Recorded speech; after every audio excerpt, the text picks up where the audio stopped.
Hey guys, this is HellHades. This is a Raid Shadow Legends video. Guys, we're dropping one today. It's going to be a knowledge session.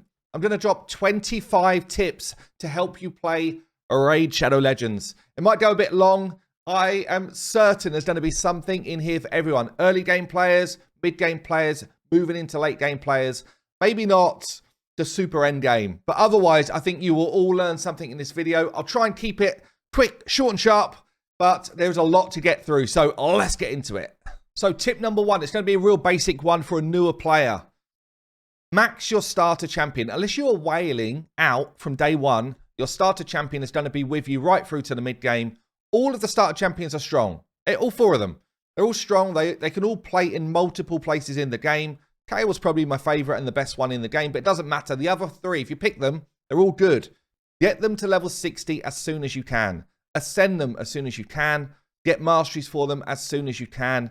I would suggest if you're a new player, then you save your gems and you buy your first set of masteries. So rule of the day, rule number one is get your starter to 60 and get them masteries and put some gear on them to get them cooking. In fact, the first set of gear that you get for logging in, the lifesteal gear, is actually pretty good to get you through to like mid-game. All of the starter champions are strong and you want to book their skills to do more damage with the rare books that you get early on. So let's get into number 2, 3, 4, 5, whatever. After that, you just want to focus on getting more 60s. Getting more 60s, but with a wider team comp. Understand team comps. So you want someone who's going to be a turn meter champion. Someone who's going to boost your team's speed. So you've got people like High Katoon. You've got people like Apothecary that you can get really early on and they're very effective. Someone who has got an increased speed and feels turn meter for your team. That gets them moving. You then want someone who is going to drop defense. A really easy one to pick up is War Maiden from campaign, but you can also just pick up a whole ton. And they all say attacks all enemies and has got X% chance of putting decreased defense on. So you go speed. The next fastest person in your team should be a drop defense. And then you can bring damage over the top. Yeah, so your Kayle, whoever, will be your damage. If you get to a level where you can't just blow stuff up, then you might just want the fourth part of a team comp, which would be control. And that will be someone who brings some form of debuff control on the enemy. So provoke, freeze, stun, something to stop the enemy having their turn. Okay, so we mentioned debuff. Let's talk about the importance of accuracy in your champion builds. Anything which affects an enemy person. A debuff going on. Yeah, a debuff or turn meter control. So if you're trying to drop somebody's turn meter, that's affecting an enemy. Yeah, if you're trying to steal something away from the enemy, so you're trying to remove their buffs, that all of those things require accuracy to do it. As a very, very simple guide, you can take a dungeon level, times it by 10, and then that will give you a rough feel for the amount of accuracy you'll need for the build that you're at. If you want a more detailed guide, you can actually go to hellhades.com, click on the stages tool, and it will tell you exactly how much accuracy you need, and I'll link that down below. But accuracy is, for me, the most important stat that people kind of don't understand. Debuffs, turn meter control, removing buffs, anything you're doing to the enemy, unless it specifically says in somebody's skill, and I'll show you just one quick example. This debuff cannot be resisted. You need accuracy to land it. And just sticking on the theme of landing debuffs, there's a really important bit of terminology within the skills of this game. And this is it right here. So you've got different skills are placed in different ways. So you've got here Dracomorph. Places a weaken and decrease defense debuff on all enemies for 2 turns. That's all it does. It doesn't try and strike the enemy. It doesn't attack the enemy. It just puts it out there. If you do that, then you can actually place your debuff on all affinities as long as you've got enough accuracy to do it. If you've got an ability like we just saw here with Ghostborn, let's say he was trying to use this ability where he does and attacks all enemies and then got a chance to place his debuff, there's a chance that you can weak hit your opposing affinity, and therefore there's just a straight up chance that you won't place your debuff at all. So someone who says places without hitting has actually got a much better chance of putting debuffs everywhere versus someone who has to hit to do it. And the only way you kind of get across that is if you're using a void affinity champion who can just always place debuffs on anyone, providing he's got the accuracy to do it. Okay, so we talked about the importance of accuracy. The other skill that you really, or stat that you really need to consider is speed. Yeah, let's go back to our starter champion, our Kayle. There isn't anybody in the game who should be running less than 170 speed. Even if you are early game, you can get to 170 very, very quickly. And I would say, really, if you're early game, you should be pushing 200 speed on your speed booster. And then you kind of go down in speed order. So speed booster, followed by decreased defense champion, followed by your damage, with your damage being your slowest in your team. Don't be rocking 130 speed. You will lose the game and you will be very frustrated at why you cannot do anything in this game. There's very niche situations where you do run low speed, but they're so niche, it's more like an end game mindset of, I specifically need this speed because it falls in line with this tune I'm doing, rather than the kind of multitude of players that are playing the game. 170 is a minimum. So you're probably like, how do I get to that level of speed? There's no way. Honestly, it's not as hard as people think it is. You find yourself some speed boots, ideally 5-star or 6-star, and I'll show you how to do that in a second. You then find pieces of gear with speed substats, ideally with a roll in speed. And very quickly, you get yourself up to, I mean, this is like a 200 speed champ, not even got his boots rolled up, just because I found speed substats across the way. So speed is actually pretty easy to get. So let's talk about where you can find these, certainly if you're earlier game, where can you find these bits of speed gear? Sometimes the market will pop and you'll find yourself a set of speed items in here. And all you want to do is every time the market has a refresh, certainly if you're early game, you're looking for, is there a speed substat on my speed piece of gear? Or if I'm very early game and I want lifesteal gear, are there speed substats on my lifesteal pieces of gear? Is there a 5-star speed set of boots in the market? This is like probably the worst place to do it, but sometimes they just pop and it's like, great. Other places. So if you are earlier game, got yourself onto Brutal campaign, go and beat up stage 6 of Brutal and get yourself some 5-star speed boots. They drop a reasonable amount, okay? You'll start picking up some 4-star ones very quickly. You'll get some 5-star ones before too much energy is used. And if the ideal is that you get 5-star uncommon with a substat roll. But honestly, if you've got no substats rolled onto a pair of boots early game, it's still way better to have that 5-star common set of boots than it is to have like the 4-star crappy one. Yeah, you want the speed. When you progress a bit further, you can actually just go and pick up 6-star speed boots in Nightmare campaign. It's much, much faster, much better use of your energy to try and get your 6-star speed boots here than it is to go and use all of your energy all day on Dragon, where you start to look for better speed gear once you've kind of progressed a bit and find that it takes you forever to get any speed gear drop and still you're not getting those boots. So I would absolutely say people underutilize campaign for speed boots for speed set and speed boots for lifesteal set. Most players, you'll be farming it in Brutal, but some players that can get themselves through into Nightmare when you're getting a bit further into the mid game, get yourself into Nightmare and pick up those 6-star boots with the speed main stat. If you're still with me, well done. You are learning a lot. Smash that like button down below. Hit the subscribe button to the channel. Stay with me. I literally do a deep dive on these different topics. Video every single day.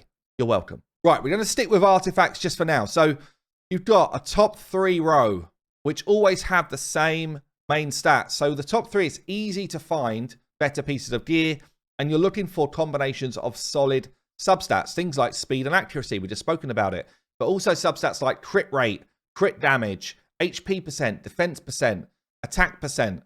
Yeah, so you want a good combination of substats to go with your pieces of gear. When you get to the lower set of 3, it's much harder to find good pieces of gear because you're also worried about the main stat. And for each of these different types, you have different main stat possibilities. In 9 out of 10 situations, probably 99 out of 100 situations, the flat stat main stats are weak. Yeah, generally, they just get binned off straight away. They're weak and they're not that useful. The kind of real exception to this is if you find a flat stat speed piece of gear, then, and it's got a speed roll on it, like you can see behind me here, then that is something worth keeping for your speed booster champions. But generally, flat stats are weaker, unless you're talking about some real exception gear sets. Okay, things like Swift Parry, speed set, very early on perception gear. Do not waste all your silver rolling up flat stat crap gear to level 16. Silver is quite hard to come by, especially earlier game. We'll talk about silver next. But yeah, silver is difficult to come by, so don't waste it rolling up crap pieces of gear. Don't be in too much of a hurry to spend that silver. Boots we spoke about, try and find speed for 99 out of 100 situations. The later game you go, the more likely you start to use things like attack percent boots, HP percent boots, defense percent boots. That's because your gear is just better. Yeah, so if I look at this lovely lass, she's in specific things to her job. Yeah, I've gone from everybody does all the jobs to everybody's got a specific job in my team. And that's very much a late game kind of idea of thinking. In terms of the jewelry items, you kind of want to keep rings which pair together. So a main stat HP percent, which pairs with a substat HP percent, generally. Defense percent with flat defense. Yeah, so, and ideally you want to get rolls against those kind of main stats. So if I find a good example, which I've not really got many of this because they're not equipped. HP here, and it's rolled HP percent just behind my head. So that's generally what you want with rings. With amulets, you want to be looking for a good variety of main stats, and you want to be trying to roll multiple kind of versions of accuracy boosts. So if you've got a main stat in crit damage or defense or HP, accuracy is probably like the predominant one that you want to get, because remember what we said earlier? Accuracy is the most important stat to land stuff. But as you get further into the game, you'll be more specific, like a resistance one here that I wanted. With things like banners, generally, you want to get a speed roll on your banner. The earlier game you are, the kind of more you have to just pick what you've got. But most champions will need an accuracy banner the majority of the time. And you probably would love a speed roll on it as well. That's pretty much what you're looking for most champions, but it's specific to what that champion needs, if they actually need to land skills or not. Okay, let's talk about silver. It's pretty cheap to roll something up to level 4. It's very cheap, actually. It's pretty cheap to roll it up to 8. It's not too bad to roll it up to 12. It's extortionate to roll it up to 16. So depending on where you are in the game, or depending on what you're trying to do, don't just roll everything straight up to max. Yeah, if you're just trying to build someone out for a faction war team, consider just rolling their gear up to level 12. Do I have a good example? Probably not on this account. But consider just stopping at level 12 and not going any further. If you're fishing for stats, so if you've got a new piece of gear and you're like, is this actually any good? What you want to be doing is just being looking at the substats and saying, right, what substats do I actually care about here? Just move me out of the way a second. And fish. So fish up to level 4. We know that's a cheap thing to do. Do I land the ability or the stat that I want? Do I keep rolling this piece of gear? I actually landed right on the only one that I care about on this piece. Honestly, this piece is not that great anyway, but I do separate videos on gear rolls if you want to see that. That's it's almost like a topic of itself. But fish. Am I getting what I want? Probably the 2 substats I actually like on this piece have started to roll, and then maybe I'd push it to 12. If it kept doing that, maybe I'd push it to 16. But if it doesn't hit what you want, then be brutal and just be like, no, sell it straight off. You don't want to waste your silver on stuff like this. So where do we find our best kind of silver farms?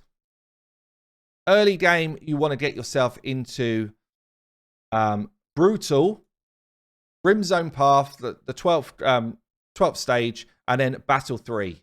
Yeah, Battle Stage 3. And you just want to farm this. This is your best use of energy for silver return for earlier game. And at the same time, you've got champions in the mix that are gaining levels. So you're gaining silver, you're enhancing that kind of first point we spoke about, which is get more 60s.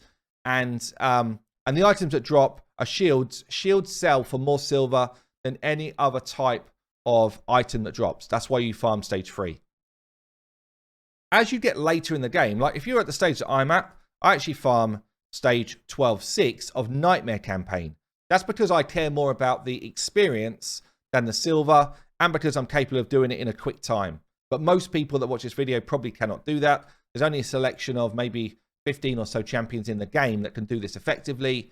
And you'll probably end up wasting energy on losing runs if you don't have someone specifically doing that. So I would stick with 12-3 for most people that watch this video. If you are literally just after a silver farm, the best place to do it is actually in Spider, as high up as you can get.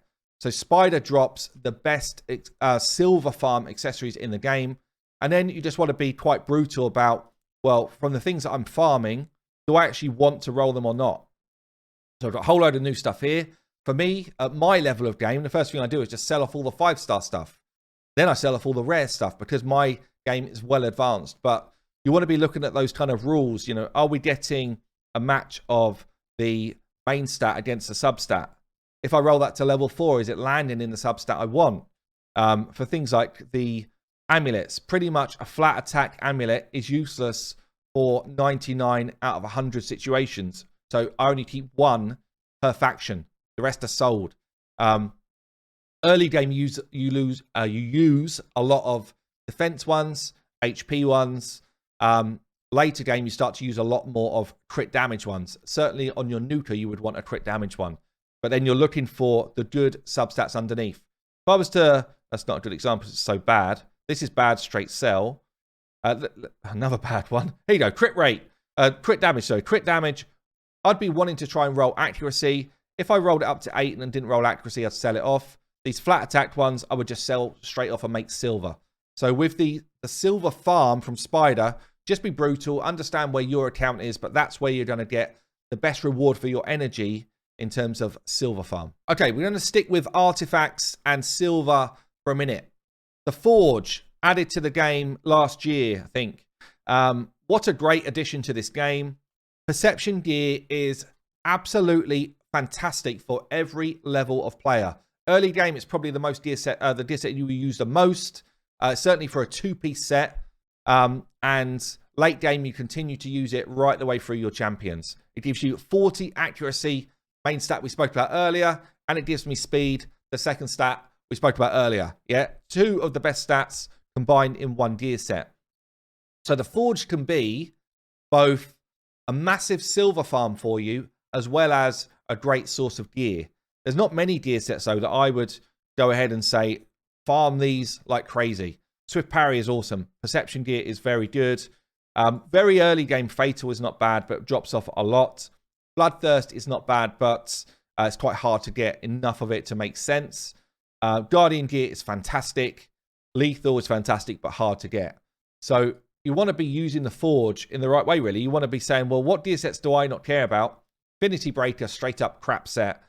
So I'll spend my first off, I'll roll up my weak elements, spend that 1,000. You know what I'm going to sell it for? 12,000. I just times 12 my silver on that one piece. I've not used any charms or anything. There's no point. It's straight up. I knew I was going to sell it. No matter what dropped, I was going to sell it. 3 to 4-star gear is not that relevant to anybody. Even the player that starts the game tomorrow. 3 to 4-star gear gets outscaled by 5-star gear really damn quick. Yeah, so this is a good silver farm. For the lower level stuff, just times 7 my silver there. That's about a worst case scenario. And it's also a great place to come and find awesome pieces. Yeah, so I can come and just say, right, I need a shield and I want it to have speed on it, hopefully. And then we roll up the perception gear and we're praying to the gods that we get something with speed on it, with a decent main stats, and ideally with perception accuracy as well. But bad main stats, so it just goes. And then we just look, we're farming, we're looking, a bad main stat, but it's actually got speed and accuracy on it. This is one of those weird examples where you kind of like, well, the set is all about building accuracy and speed. This may be useful to an earlier game player to boost those 2 stats. Yeah, so it might be that this is actually a keeper for an early game player. Even, I mean, if it was a 6-star piece, I would still roll that for me to see if we landed accuracy or speed with like a triple roll. But anyway, we kind of work our way through. This is a terrible example because nothing I'm finding is good. But I am making a ton of silver at the same time. Here we go. So we've got a 5-star crit damage with some speed. This might be useful to someone. But there you go. The Forge becomes a good source of silver and a great source of items. Right, let's stick with gear sets for a second and just talk you through some weirdness that you probably don't know. So we've talked about accuracy being one of the main stats, but there are some sets which do stuff. Yeah, so stun set, 18% chance to place a stun. Toxic set, 75% chance to place a weak poison. And you're like, great, I'll load my accuracy up on those bad boys. No, you don't. Accuracy is not required to land set bonuses. So if you're trying to land stun, toxic, the taunt, what else we got in here? There's a sleep one as well somewhere. Day set. Any of these, it's just a straight up percentage chance to land it. You can land it with 0 accuracy, the same as you can land it with 1000 accuracy. Makes 0 difference to a set bonus. The only thing that would potentially make a difference to a set bonus is actually this mastery here, Fearsome Presence. Yeah. Otherwise, or this mastery here, Sniper. So you see here, increases the chance of placing debuffs from skills or artifacts, but there is some exceptions. So that's the only way that you boost their chances, but actually you don't need any accuracy to land those. So if you're trying to do some control, but you don't really have the abilities to do control, you can swap the abilities out for sets and just put people that are doing AoE hits in a stun set, for example, and you'll land some stuns even without putting any accuracy in their build. Okay, the last thing I'm going to talk about on sets, I'm not going to do a deep dive because I've done that in videos. Again, you can kind of go and check those out. 2 ways to stay alive in this game, and they're both really effective in terms of sets. Lifesteal set is a very early game set, probably pushes you into mid game. It's very effective on clan boss, but it's only effective if you do damage. So you heal by 30% of the damage that you do. If you do not have full masteries, then the chances are you're not going to do that much damage to heal for a ton. Okay, so actually lifesteal gear becomes really effective if you've got full masteries and you're cracking into the clan boss and you're hitting for good damage, and then you heal up for a lot. If you've got someone that's only level 50 or isn't a damage dealer and you're trying to keep them alive, you even need other champions to keep them alive, or the better option is regen set. Every time they get a turn, they heal. Regen set is just like, it's such a strong set nowadays. It's really, really effective at keeping people alive. Certainly if you're looking at anybody that does like solo-based content, they're in regen gear. Yeah, so if they're trying to beat something by themselves, regen gear is the go-to. If you're just trying to stay alive as a team a bit more effectively, then the third set to consider is shield set. You put it on someone who's got high HP, and they will give everybody a shield at the start of each wave of content. So if you beat one wave up, go into the next wave, they get a fresh shield. The shield set, regen set, and lifesteal are all really great ways to help your team stay alive, but they work in very different, they've got very different mechanics. Okay, let's stick with champions for a second then. So auras versus skills. Okay. A lot of people probably do know this, but if you're newer to the game, you won't understand this yet. Increases ally defense in all battles by 33%. This is an aura. What this aura does is it takes your base stat. So in Marta's case here, she's got a base stat of 1,409 defense, and it will apply 33% of that number to her defense. If she dies in combat, the defense number still stays. Okay, so it will stick with your team for the whole fight. They have to be in leader position. You only have one leader and you only apply one aura. But it's only going to affect the base stat. If you've got a skill with a buff, places increased defense, 60% increased defense buff, that will apply only while it's active. Obviously, it's a buff. And it will apply against your full defense number. So you'll actually get 60% added to 3, 4, 6, 5. Rather than just to your base skills. So skills are way more effective in terms of the stats they give you, but they can be wiped off or they only last for a certain number of turns. Whereas auras, even if the person with the aura dies, they stick with your team until your team finish or are dead. So sticking with champions then, player power. Ooh, this person's got a high player power. Let's find one that's probably got a crazy one. You're like, wow. This has got to be the best champion in the game with this crazy player power. 94,000? Surely she can beat it all up by herself. No. Player power is a dumb stat in this game. It literally means very, very little. Unless you're very early game, literally like the first month into the game, player power means very little. If you're very early into the game, player power is basically saying, this is my combination of stats versus my enemy's combination of stats. If my arena team's got a higher one than the enemy, chances are I win the fight. If they've got a much higher player stat power than me in the arena, chances are they're going to beat me early on. After that, it means nothing.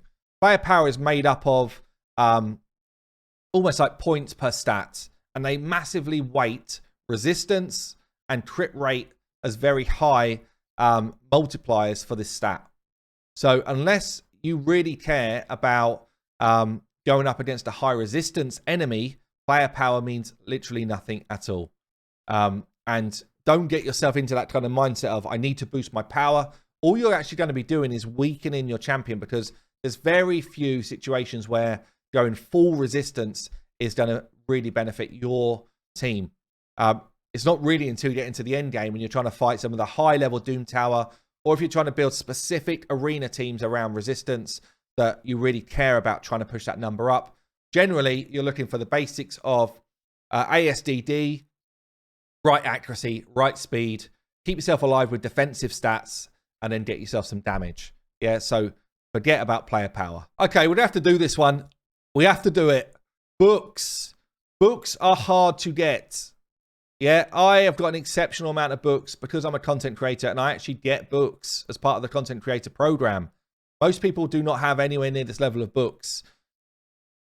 Don't waste your books. Do not use a legendary book on an epic champion. Do not use an epic book on a rare champion. There is no need. You will get enough over time. You have to hold your patience with that type of stuff. Legendary books, even if you feel like, you know what, I'm using this guy a lot, I want to put legendary books into them, fine. But stop when you've booked the skill that makes sense to book. Norog here, his AoE, I wanted to get the reduced cooldown. I do not care about him placing his block active skills on his A1. So as soon as I got the reduced cooldown here, no more books went into Norog. Okay? You have to think to yourself, don't be a completionist. Get the skills booked that you need to book and then stop. Otherwise, this game will become extremely expensive for you, or you won't be able to book the champions that you want. Okay? Books are hard to get in this game. You do have tournaments and events and stuff where there are opportunities over time to find books. Not that many though. See, we've got one rare in this one. It's not that much. We've got a legendary one here and an epic one here. And that's for doing a ton of work. Yeah, so they're quite difficult to get. One of the best places that you will get guaranteed books from is actually doing the advanced quests every day. The advanced quests are generally, I mean, I was on the free-to-play account. I did these every day without fail. The only time that I couldn't do it potentially is if it said, beat up a faction war boss, and I couldn't beat that day's faction war boss. Otherwise, I cleared the lot, and you get yourself this legendary book, an epic book, and a 5-star chicken, actually. They roll around reasonably okay. Okay rates. Not fast, but an okay rate. So this is one of the areas where you can get books, but they're very rare. Make sure you beat up things like your missions and your quests and stuff, and that's another way of getting them. And probably the best way to get them potentially on a daily basis is by beating up the Demon Lord. The higher you get through the Demon Lord, the clan boss, the better chance you're going to have of getting a regular drop of books. If you can get yourself to Ultra Nightmare or Nightmare, they start, but they're still quite scarce. But Ultra Nightmare really is where you start to get a regular drop of books over time. So it's definitely like the clan boss is probably your biggest priority to push to the higher levels because it drops daily and you get good rewards, shards and books. Okay, let's talk about some of the best masteries in the game for your champions. This is literally a whole video in itself, so I'm not going to go into loads of detail here. I've got a detailed video on this. Most champions will want crit rates. So taking the crit rate one from Deadly Precision is really nice. Most champions that you have for like general content, clan boss, all that type of stuff, will benefit from War Master, which gives you a straight up hit based on the percentage of the enemy's health. So it will generally be a bigger hit the further you are in the game. Clan Bosses is nice for as well. Or Giant Slayer. It's basically exactly the same thing, but it's got a chance of proccing multiple times. This is only worthwhile if your champion's got a lot of multi-hits. Generally, we base it on an A1 ability. If it's got a 3-hitter or a 4-hitter, you get more value from Giant Slayer versus a single hitter or a double hitter. You get more value from War Master. Other masteries which are pretty good in here. The Helm Smasher mastery is great for your nuker. But whoever's going to be your damage dealer outside of Clan Boss, an arena smasher, someone who's going to smash everybody in dungeons, Helm Smasher becomes really good. Other ones in here you can use in the right situation. So high damage dealer again, Ruthless Ambush straight up does more damage on their first hit that they do. Bring it down. Pretty much any enemy you face from like level 5 onwards is going to have more health than you. So bring it down gives you a straight up percentage extra damage for a damage dealer. They're pretty strong. In the defense tree, let's move me back over. In the defense tree, you've got probably the most broken arena ability in the game, mastery in the game. So 50% chance of removing a random debuff from your champion if you lose health. If someone puts that drop defense on you, then you take like a 50, like a 25% smack, the drop defense can just pop straight off again. It's a really, really great mastery. Couple of other cool ones here. Chance to counterattack if you take a knock. A couple of the tier 6 ones. Bulwark. Bulwark and Selfless Defender will only ever affect one person on your team. If you put a defense in for the arena and 4 people have got this ability, only the person who is furthest up in your turn order, as in the leader or position 1, position 2, will get the benefit of this ability. No one else does. It will only ever affect one person in your team. There's no point putting it on several people. But they are good at absorbing damage away from your damage dealers so that your damage dealers can stay alive. So Selfless Defender and Bulwark, both good defensive stats for your tanks. I spoke about this a little bit earlier. Fearsome Presence, great if you're just trying to enhance the chance of landing control. Yeah, so someone like Scylla the Drake's a free champion. I'll talk about those in a second. She has a chance to play stun. This will just improve that chance. If you're putting people in stun sets and that's their main job, then this will improve the chance to place a stun. It's actually really useful. Onto the support tree then. This is actually a really strong mastery, Steadfast. If everything is equal, you've got the same health pools, the same buffs, the clan boss will avoid people that have got a Steadfast mastery compared to people that do not. So if you're trying to direct the stun hit specifically to someone else, put Steadfast on the person that you do not want to be stunned, and it's actually really effective. Couple other things in here. Laura Steel does work on all artifact sets which increase your base stats. So things like Perception Gear increases your accuracy and your speed. Laura Steel will buff that. Swift Parry improves your speed and your crit damage. Laura Steel will buff those things. It buffs a lot more than people actually believe it does. It's a really strong mastery as long as you're using gear sets which buff stats. If you're using Lifesteal gear, it doesn't buff any stats. It will give you 0. Okay, so if you're buffing stats, this is a strong mastery. One of the best masteries in the game, Evil Eye, especially for people that have got an A1 which hits one enemy or hits random enemies for a single hit. Yeah, so what it will do is it will reduce that person's turn meter, that enemy's turn meter by 20%. It's great for bosses as you're trying to level up. Spider Boss, Fire Knight Boss, Ice Golem. It doesn't work against Clan Boss, doesn't work against Dragon, but it's a really strong mastery. But be aware, since they added in Doom Tower, Bommel and Griffin, this mastery actually messes those two up. So if you're thinking longer term, if you use this mastery against Bommel, he's going to pop one of his bombs which blow you up. And if you're using it against Griffin, you're probably going to stun yourself. But other than those two encounters, this is a really strong mastery. Pretty good for the arena as well. If you're just trying to force the issue of pushing back the enemy's turn meter, you do need, go back to one of the first things I spoke about, you do need accuracy to push back turn meter. So this is no good on someone that you've built with 0 accuracy because they didn't need it for the rest of their build. In terms of the top tier masteries here, most of them not that great or very situational. End game, you will start to use the plus accuracy for your debuffers. You'll forget about trying to do any extra damage or War Master and stuff like that. And a Reviver, it's really good to have timely intervention so that when your team are taking damage, they get back to their turn quicker to revive those people that are dead. Let's talk about some awesome free champions really quickly. Again, I've done a full video on this. I'm not going to go into detail. Day 30, you get High Katoon. Don't be fooled. She's amazing. She's actually amazing. A really good turn meter booster style champion. Day, I think it's 180. Testing my own knowledge here. You get Seal of the Drakes. She is an end game legendary champion. Well worth your books. Well worth your time. She does a ton of great utility. Really, really strong champion. I think this might be the next one after her even. You get yourself Grush. Really, really good champion. Brings you a leech, which keeps you alive. Also brings a lot of healing in his A3. And he brings a nice decrease attack AoE ability. Grush should not be underestimated. He's a really good free champion. The missions, you should be cracking on. Trying to get yourself Arbiter. An amazing free champion. She is used in most of the end game, or at least Gold 4 level arena teams. She's got one of the best speed auras in the game. And she boosts turn meter, and she can revive your whole team. She is absolutely amazing. Another really great champion that is now used through to the end game in Doom Tower. Drex. You get Drex through the 3v3 Bazaar.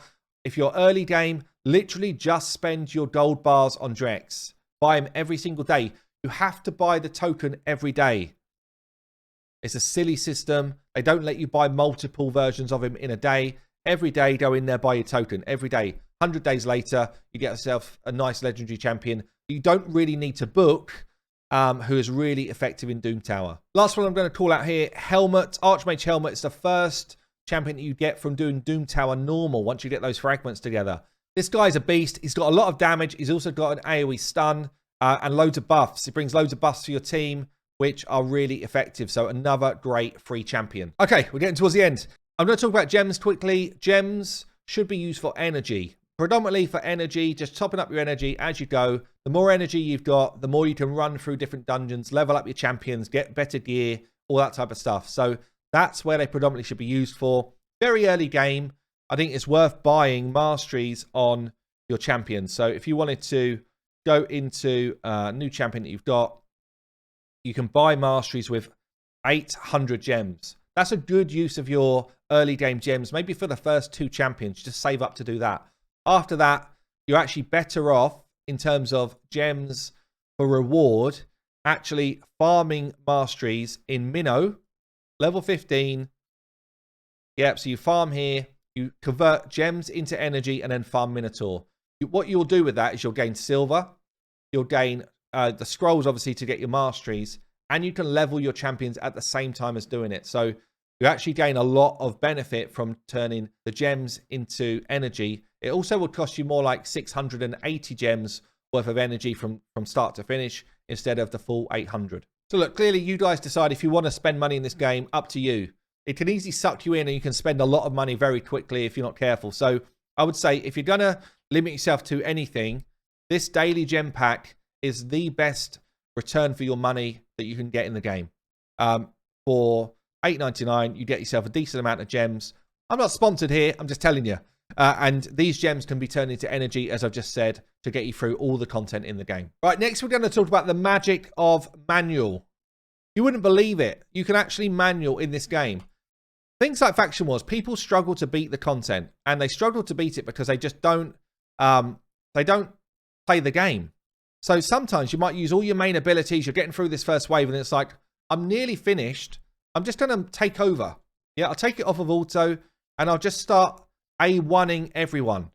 And the aim, what I'm trying to do here is I'm trying to save my main abilities for the next wave. I'm trying to get my main abilities back for the next wave of content. This is relevant not just in Faction Wars, but anywhere in the game. Then we go back onto auto, use our main abilities again. I get to the point where I've nearly killed stuff, and I'm like, whoa, I don't need any more big abilities. These guys are going to die. Back to my A1s. Turn off auto, A1, until I finish the level, and then I go on auto again for the next stage. This is relevant right the way across the game. Doom Tower, dungeons, anywhere. just think to yourself for a second, like, this isn't meant to be a full auto game 100% of the time. It's meant to be somebody enjoying the game and actually playing the game. And you'll find, you won't believe how much more content you will clear because you stop pressing auto for 10 seconds. Okay, let's talk about turn order. This is something which a lot of people don't understand. So you've got a leader position, position 1, position 2, position 3. This is mainly relevant in Arena and Clan Boss, but what will happen is the way the game codes damage or the way the game codes abilities, if you've got an AoE hit, it will always hit, even though it looks like you're hitting everyone at the same time, it will always hit the leader first, then position 1, then position 2, then position 3. If you've got people that counter-attack in your team, the first person to counter-attack will be the leader, then position 1, then position 2, then position 3. If you've got an ally attack ability, the first ally to attack will be the leader, then 1, then 2, then 3, and so on. So actually, you can set this up to be really effective for you. If you've got someone who does a drop defense ability on an AoE or even a single target, you would want them higher in the turn order before the rest of your team do their damage. If you've got somebody in your team, this is where it gets really specific, that drops an ability when hit. So a really cool one for this is Seeker. Seeker has got this passive ability. Heals his champion by 20% and places increased defense on all allies when hit with a crit. Okay? So if I put him in this position here at the back, he gets hit with a crit and then he puts increased defense on the rest of the team. The rest of the team might already be dead by this point because they were all hit before he was in terms of the way the code is done. If I'd put him in this position, he would be hit first, spread his increased defense. The rest of my team would all have increased defense on for the hit that they would take and they might survive. So turn order becomes really effective, really important. If I'm talking about an ally attack champion, let's say I'm trying to blow stuff up really quick and I wanted to put in some AoE nukers, like a Skull Crown here in Sinacia. This is a really good example because it's used a lot. My Skull Crown does more damage to targets that have got high health, more than half health. My Sinacia does more damage to people that have got less than half health. So if I put them in this way round, Sinacia would hit once, Skull Crown would hit once, and I probably wouldn't kill the enemy. If I put them in this way round, Skull Crown would hit twice, then Sinacia would hit twice, and I would kill the enemy. So turn order makes a massive difference to some setups in the game. Arena's one of them. Clan Boss is the other one. Clan Boss mainly when you're playing with champions that do things like counter-attack, because you want to make sure that you get really important debuffs up first. So if I want to make sure that I got my decreased attack champion landing his decreased attack, I push him higher in the turn order, and he's then going to be one of my first people that do a counter-attack ability. Or if I got a mastery on that counter-attacks, he'll be one of the first that counter-attacks, rather than one of the people at the back, like Brogni here, who I'd actually don't care about his debuff landing. If you're worried about filling too many debuffs up on a clan boss, you can only have 10. 10's the maximum you can put on any enemy person in the game. Then you don't want your most important debuff sitting at the back of the queue, potentially not going on. Right, two more. If you're still with me, well done. Give yourself a pat on the back. You are learning a lot. When we get fusions, fragment summons, fragment champions specifically, they sit in this place, the summoning portal. What's the first thing you want to do when you've got one? Pull! I need to pull that legendary champion. Settle down for a second. This legendary champion is worth to you 500 points in a champion chase. Champion chase tournaments are where you can earn legendary books. They're also generally used for the next fusion or fragment champion, which generally are pretty damn good. Okay, so you want to hold your champion in this summoning portal until you get value for summoning them. Just think about it for a second. Don't do stuff in raid unless you're getting value for doing it. So I'm holding Cleopteryx here for one of two reasons. I could either pull her right now during a clan versus clan tournament and earn a ton of points for my clan. That's a good way of doing it. Or I can hold her and use her during a champion chase tournament, ideally whilst there's also a fusion running, to get points towards my new fusion, to get points towards that legendary book, and then I get my champion at the same time. So just sometimes it is wait, Shadow Legends. Wait for the right time to do your action. And that leads me on to the last one. Be ready. Be ready for a big fusion. Now and then, like the dude we got right now, he is a bang average fusion. Good for an early game account. That's about it. But sometimes we get game-changing champions. Iron Brago, game changer for anyone that fused him. So you need to be ready for that. You need to make sure that you save your shard count for that situation. You need to make sure that you have your champions leveled, ready to be fed into 6 stars. You need to make sure that you've got enough silver to do artifact events. You need to make sure that you've got enough energy in the bank to do whatever you need to do. You need to make sure you've saved some gems to convert those into energy, etc., etc. Get yourself ready for the big stuff, because you'll be either spending money or pissed at yourself if you don't. That's the last one for today. Please subscribe to the channel. I've been Hell Hades. I'll see you later.